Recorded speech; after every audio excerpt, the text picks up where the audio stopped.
to go back though, and I really want to go back to my previous question, but give Ms. Moss a chance to answer it, because it's about time. I mean, playing devil's advocate a little bit here, my concern is we can do, and I think MP Sampson made the comment, we got to the moon 50, 60 years ago, and yet here we are sort of failing to establish standards. So I want to go back, Ms. Moss, to kind of understand why the standards were failed to be set a few years ago. Why can't we just adopt another country's standard? And because you're involved in this, you said you've already been a year involving, getting the technical standards and the group set up. How much more time do we need? Because dogs mean different things to different veterans.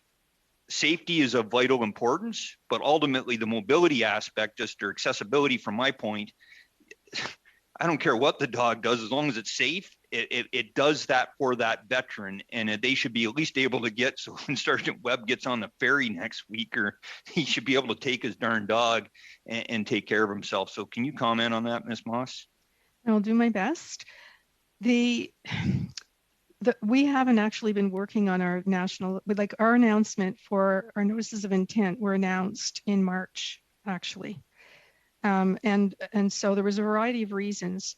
Because we work with such a diverse group of stakeholders, we also look at readiness for moving forward.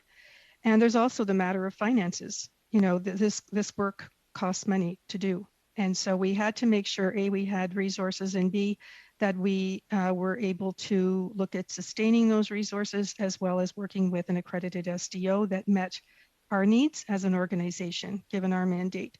So all those things had to be taken into consideration. So the fact that we announced our notices of intent and they were published on Standards Council's website in March, and now we're proceeding to set up the technical committee, that's actually very quickly because it's only been a couple of months.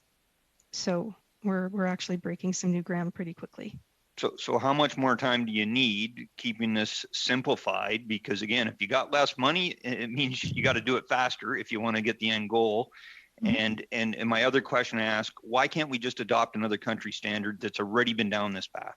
Nobody has been down this path. That's the interesting part. Most people assume that the infrastructure already exists elsewhere. It does not. That's why we're doing it. One of the things with National Standards of Canada and internationally, you do not write a standard if it already exists. And the reason we're doing this is because it's non-existent. Hence why Veterans Affairs spent $300,000 in an attempt to develop standards.